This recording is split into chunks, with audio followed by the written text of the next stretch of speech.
Welcome to SSC maker. आज है 13 जनवरी 2021 और 13 जनवरी से करंट अफेयर्स के जितने भी इंपॉर्टेंट क्वेश्चन बन सकते हैं सारे हम इस वीडियो में डिस्कस करेंगे और हर क्वेश्चन से रिलेटेड इंपॉर्टेंट फैक्ट भी मैं आप लोग को बताऊंगी। तो पूरा वीडियो बहुत ध्यान से देखिए। लास्ट में मैं क्वेश्चन भी पूछूंगी जिसका आंसर आप लोग को कॉमेंट बॉक्स में लिखना है। आई होप सभी करेक्ट आंसर लिखेंगे।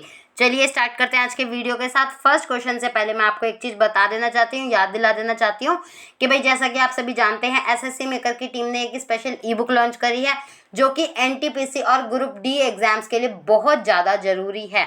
ठीक है, और फीडबैक भी आप लोग देख सकते हैं कमेंट बॉक्स में। बहुत सारे बच्चे फीडबैक देते हैं कि भाई इसमें से बहुत सारे क्वेश्चन आते हैं, बहुत सारे क्वेश्चन पूछे गए हैं, बहुत सारे क्वेश्चन आ रहे हैं। ठीक है, तो इसमें 1500 से ज़्यादा क्वेश्चन है। साइंस के कितने सेट हैं? 20 सेट हैं। जनरल अवेयरनेस के भी 20 सेट हैं। जीएस वन लाइनर के 25 सेट हैं।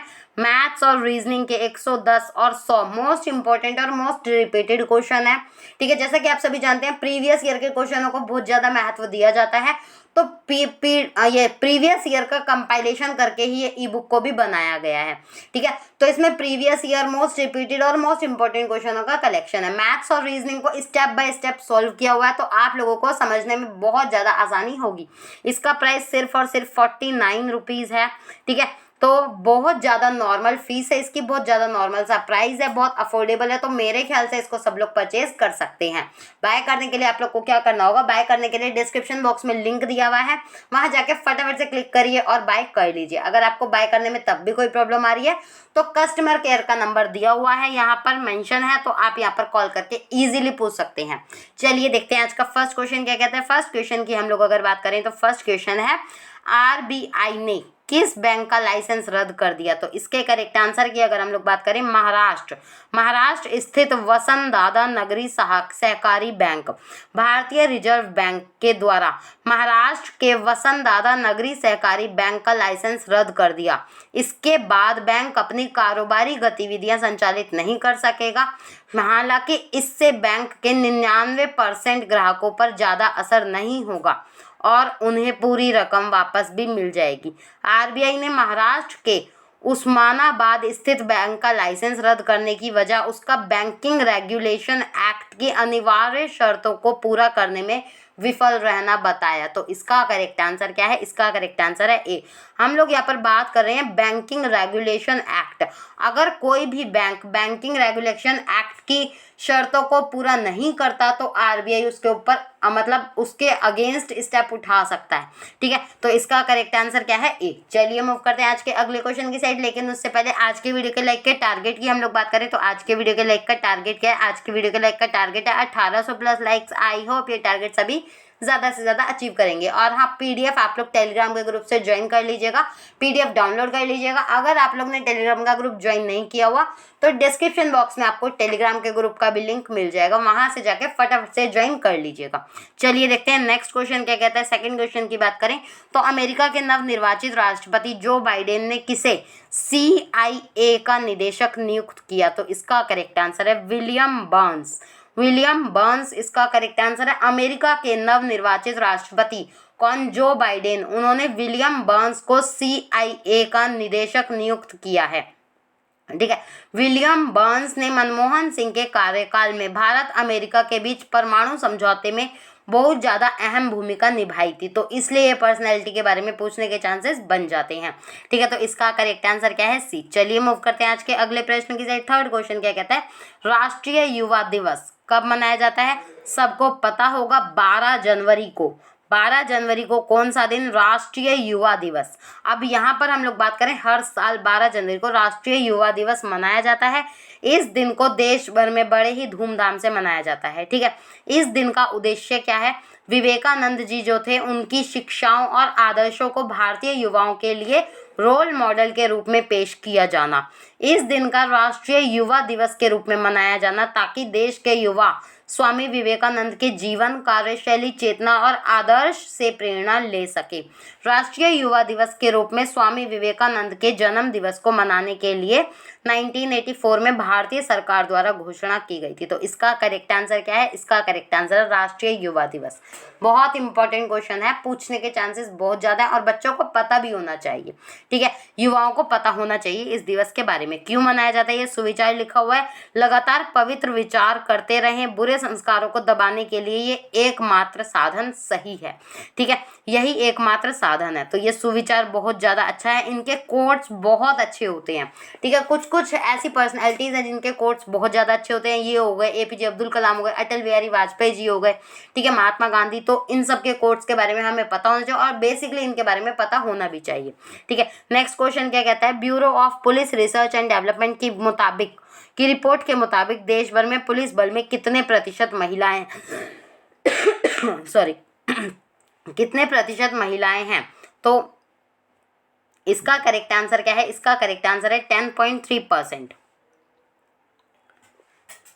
हाँ, तो इसका करेक्ट आंसर क्या है? इसका करेक्ट आंसर है 10.3%। ठीक है, अगर हम लोग बात करें bureau of police research and development की रिपोर्ट के अकॉर्डिंग देश भर में पुलिस फोर्स की कुल तादाद कितनी है? 20,91,488, जिनमें से 2,15,504 महिलाएं हैं, यानी कुल पुलिस बल में 10.3% महिलाएं हैं। तो ये आंकड़ा भी हमें लगभग पता होना चाहिए। ठीक है, राज्यों में बिहार पुलिस में महिलाओं की सबसे ज़्यादा 25.3% की हिस्सेदारी है। बिहार के बाद हिमाचल प्रदेश का नंबर है जहां महिलाओं की हिस्सेदारी 19.15% है। इसके बाद चंडीगढ़ में 18.78% और उसके बाद है तमिलनाडु में 18.5% है। ठीक है, सबसे फर्स्ट नंबर पर बिहार में, सेकंड नंबर पर हिमाचल में, थर्ड नंबर पे चंडीगढ़ में और फोर्थ नंबर पे तमिलनाडु में।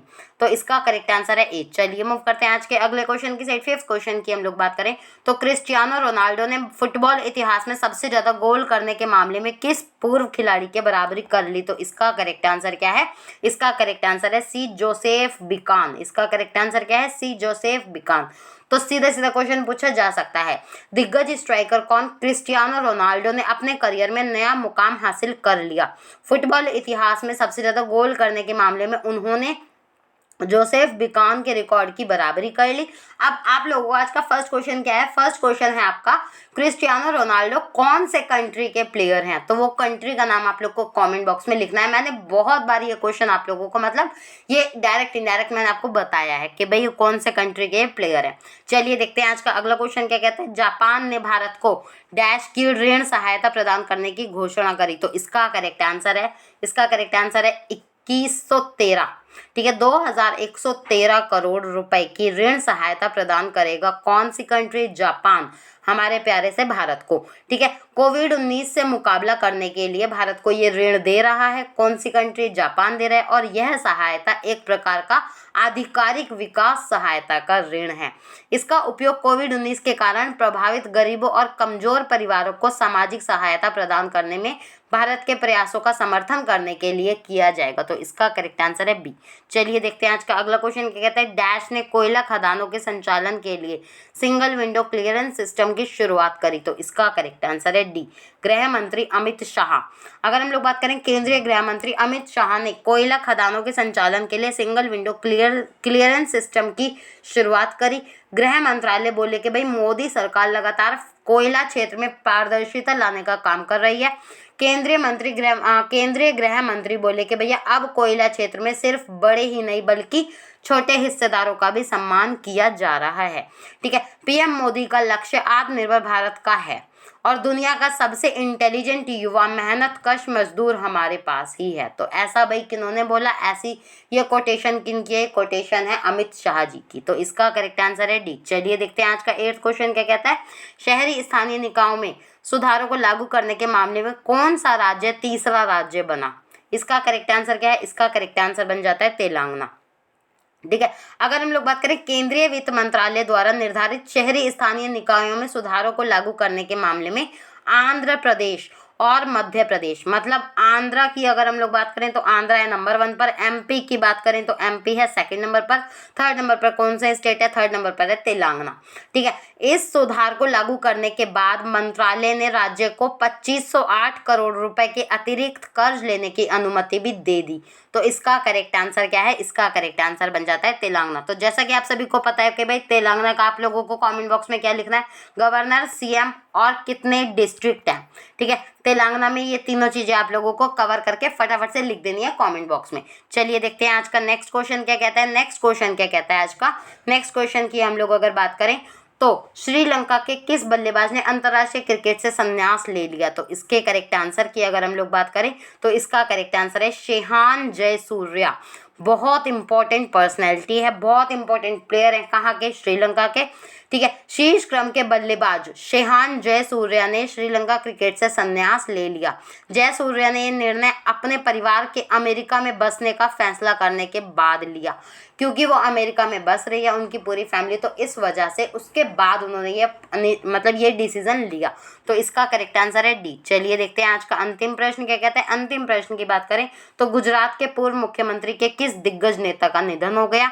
तो इसके करेक्ट आंसर की बात करें तो माधव सिंह सोलंकी। जी हाँ, पूर्व केंद्रीय मंत्री तथा 4 बार गुजरात के मुख्यमंत्री रहे वरिष्ठ कांग्रेसी नेता कौन, माधव सिंह सोलंकी का निधन हुआ। कब, 10 जनवरी को।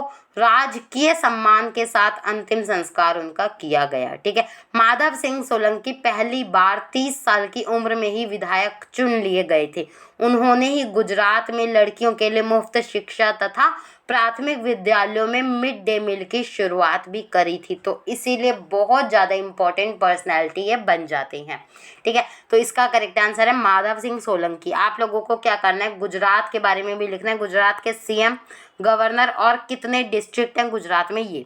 ठीक है, तो आई होप जितने भी वीडियो के बीच में जितने भी मैंने क्वेश्चन पूछे हैं सब क्वेश्चनों का आंसर सभी बच्चे देंगे। ठीक है, तो अगर हम लोग बात करें क्विक रिवीजन की, कल के वीडियो का क्विक रिवीजन देखते हैं। 51वें भारतीय अंतर्राष्ट्रीय फिल्म महोत्सव में बंगाल कंट्री फोकस कंट्री होगी।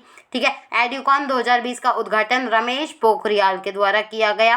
नेशनल रोड सेफ्टी वीक 11 जनवरी से 17 जनवरी तक मनाया जा रहा है। 2021 में 18वें AFC एशियाई कप 2023 का आयोजन चीन में किया जाएगा। मणिपुर में कॉस्फॉर्म पोर्टल को लॉन्च किया गया। चेन्नई बंदरगाह से तटीय शोध व्हीकल सागर अन्वेषिका को भी लॉन्च किया गया। ठीक है, भ्रमण सारथी योजना के तहत 25 गुलाबी बसों को हरी झंडी दिखाई गई। कौन से स्टेट में, आसाम में। तो ये हमने देखा क्विक रिवीजन कल के वीडियो का। आई होप सब लोगों को अच्छे से याद हो गया हो। अगर हम लोग बात करें कल के क्वेश्चन की तो कल का क्वेश्चन था आप लोगों के लिए विश्व ब्रेल दिवस निम्न में से किस दिन मनाया जाता है। तो ये मनाया जाता है 4 जनवरी को। बहुत सारे बच्चों ने करेक्ट आंसर लिखा था, तो मैं उम्मीद करती हूँ आज भी सभी बच्चे करेक्ट आंसर लिखेंगे। और हाँ, एक चीज़ और कि भाई आप लोग जब आंसर लिखते हो ना तो एक साथ ही पूरा आंसर लिख दिया कीजिए। ठीक है, तो उससे ज़्यादा इजी रहता है कि भाई उसका ये उससे याद रहता है कि भाई इस बच्चे ने इतना अच्छा आंसर लिखा था। क्योंकि कुछ दिनों के बाद ना मैं स्क्रीनशॉट भी ले लिया करूँगी। जो बच्चा सबसे अच्छा आंसर लिखेगा, सारी चीज़ों का आंसर लिखेगा, उसका स्क्रीनशॉट मैं आपको पोस्ट करके बताया करूँगी कि भाई इन्होंने आंसर ऐसे लिखा। तो इसीलिए मैं आपको कह रही हूँ कि सारे आंसर को एक साथ इकट्ठा करके लिखिए। ठीक है, चलिए देखते हैं आज का क्वेश्चन क्या कहता है। आज के क्वेश्चन की हम लोग बात करें तो 2020 के लिए राष्ट्रीय फ्लोरेंस नाइटिंगेल अवार्ड से किन्हें नवाजा गया। ये 4 ऑप्शन है, इनमें से एक ऑप्शन करेक्ट है। आई होप सभी करेक्ट आंसर लिखेंगे। और हाँ, आज की वीडियो के लाइक का टारगेट क्या है, आज की वीडियो के लाइक का टारगेट है 1800 प्लस लाइक्स। आई होप ये टारगेट सभी ज़्यादा से ज़्यादा अचीव करेंगे। और अगर आपने वीडियो को अभी तक शेयर नहीं किया तो बिल्कुल भी वेट मत कीजिए, फटाफट से वीडियो को शेयर करें जिससे सभी बच्चे वीडियो का लाभ उठा पाएँ। और अगर आप चैनल पर नए हैं, चैनल को सब्सक्राइब नहीं किया तो फटाफट से चैनल को सब्सक्राइब करें, उसके बगल में बेल आइकॉन को भी प्रेस करें जिससे सारे नोटिफिकेशन टाइम टू टाइम पर मिलते जाएं। आज के लिए इतना ही। Thanks for watching this video. Have a good day, bye bye, take care.